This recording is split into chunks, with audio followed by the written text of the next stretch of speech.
So today is Sunday, the 18th, I think, of January. Yeah, because tomorrow's the 19th. So if you look, my hair's starting to grow back. I got fuzzies. I'm curious to what color it's going to come out to be. I think it's going to be like multicolored from what I can tell. Like the top seems to be more white. This is on the darker side. This is debatable because I always had this white patch over here. So I think I'm going to get my white patch back. But we'll see. But it's growing like crazy, which is rather cool. However, tomorrow is my, no, Tuesday is my appointment to get set up for radiation treatment, which, from what the doctor said, is about 5 to 8 treatments. Um, I don't know, like, I don't know if I'm going to have any kind of hair loss or anything like that. I don't think. I think that was more with the chemo. So I'm hoping what I have here, stays and continues to grow. But, there's some side effects and stuff that I'll have to keep an eye out for and see how my body, reacts to everything, whether or not I get a little bit more tired or things like that, or like the fatigue. Um, I did have a dizzy spell today though, which I thought was really odd. It's the very first one I've actually had out of all of this. Everything that I've gone through, this was the very, like, I don't know if I got up too fast or what, but I know I was walking a lot and I was up and down this, well, not like walking, but I was like up and down the steps. I was going up to do a few things, came back down, went down to the basement, did a few things, went back up. Then I ended up going back upstairs to grab more stuff. Then I went back down. Then I went back down to the basement, came back up. And then I finally went into the kitchen and sat down because I was so tired. Climbing the steps really takes a lot out of me. Walking is fine, but climbing steps, holy shit. That's a whole nother can of worms. But so yeah, I was sitting down and we were just chatting in the kitchen, and I go to stand up to grab my food to make, and just like that, I literally got like lightheaded and dizzy. So we checked my blood pressure; it seemed pretty normal. So that was a first. So I don't know, rather interesting. But at least going on Tuesday for the setup for the radiation, majority of it's already been done. Because what they do is they like form fit everything on the CAT scan machine, like around your body, so that you don't move and you're like fitted in. Because it is targeted, and they usually put like little marker spots on you. But most of that work has been done already. So they're like, save those settings so that we don't have to go through it again. So this time around, it should be a little bit easier. I hope. I don't think I have to go through too much. So, um, but yeah, so that's gonna be a joyride. And I guess the treatments are like an hour and a half long. I'm not 100% sure, so we'll see. I know when I get over to the other side of the treatments, those are going to be a lot longer. So, um, but that's not until sometime in February. That's after all the radiation is done, basically. So, yeah, it's still a long road. It's not cut and dry. It's not just you get the surgery, you heal up, and you're done.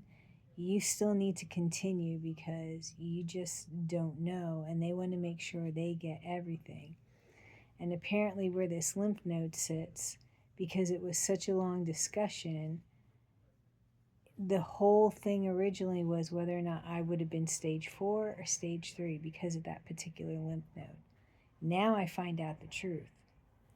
Um, Thinking that they could get to it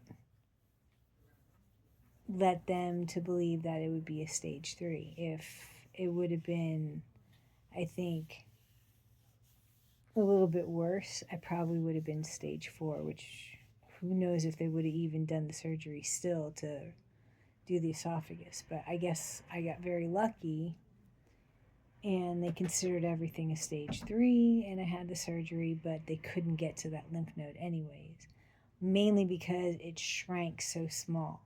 And that was from the chemo and immuno and other shit that I was doing as well. So I think a combo of everything helped reduce the size of it considerably. But the problem is, even though it's still there and it's so tiny, and they can't go in surgically to remove it because it's so hard to get to where it's sitting at, it's like such a high risk. This is the easiest thing they can do. They're saying there's still, a possibility that there could be, some crazy cells in there yet left over, like remnants.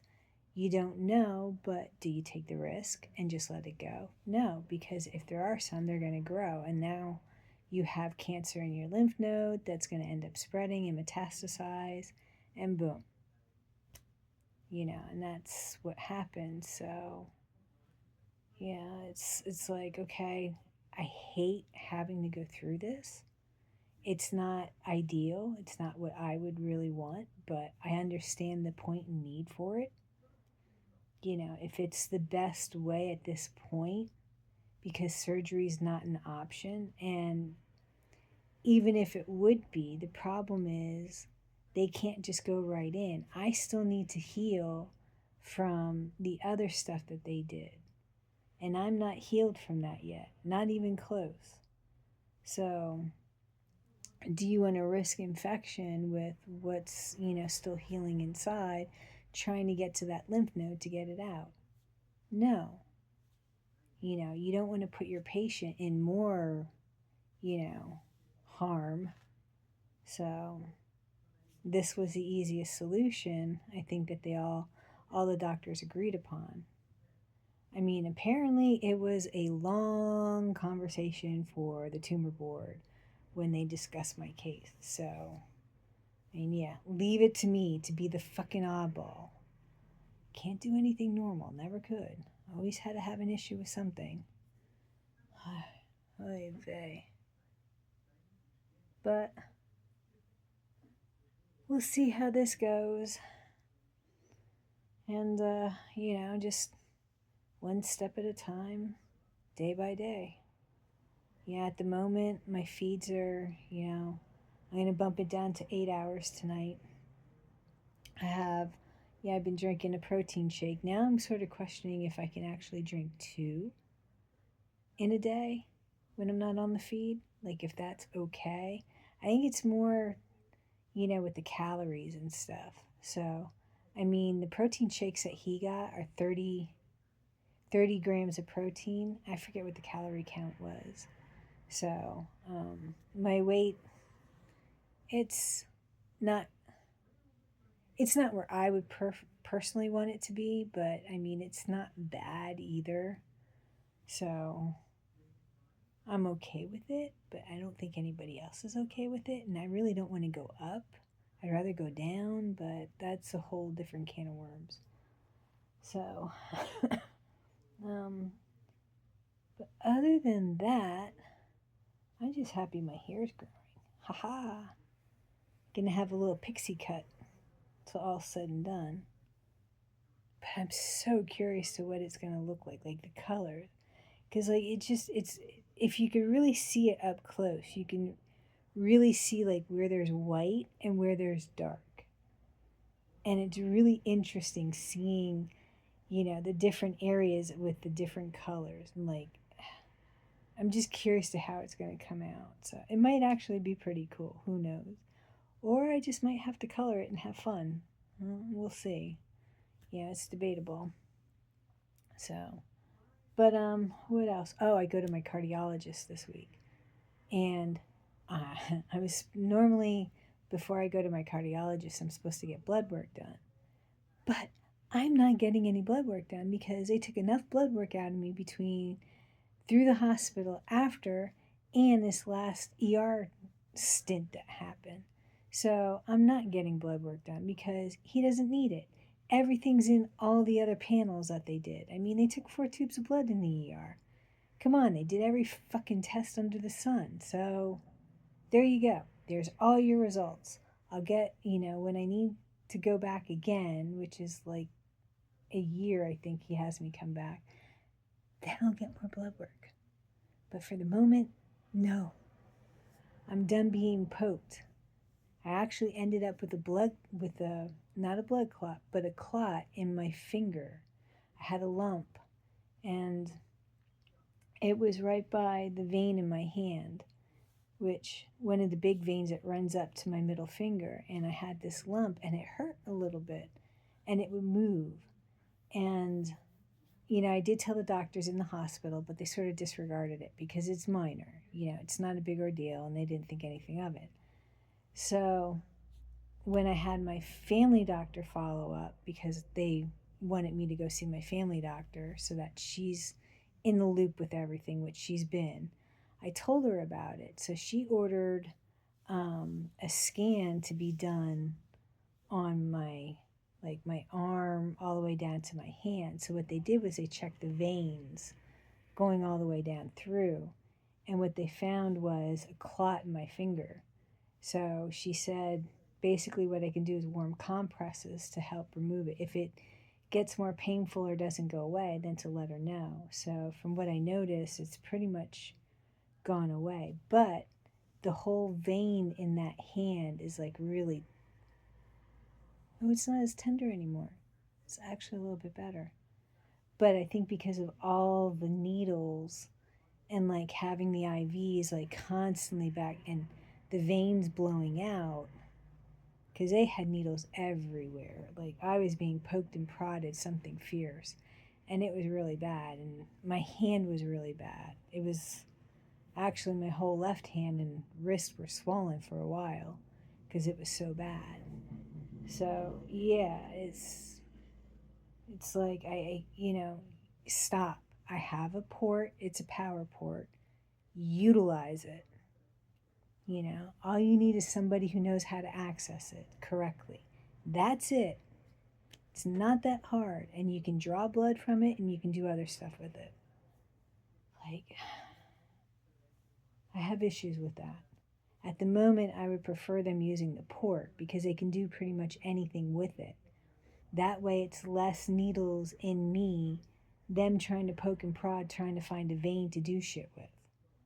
So, and it was funny in the ER when I was going for my CAT scan. The one guy's like, "You don't have an IV." I'm like, "No, you're using my port."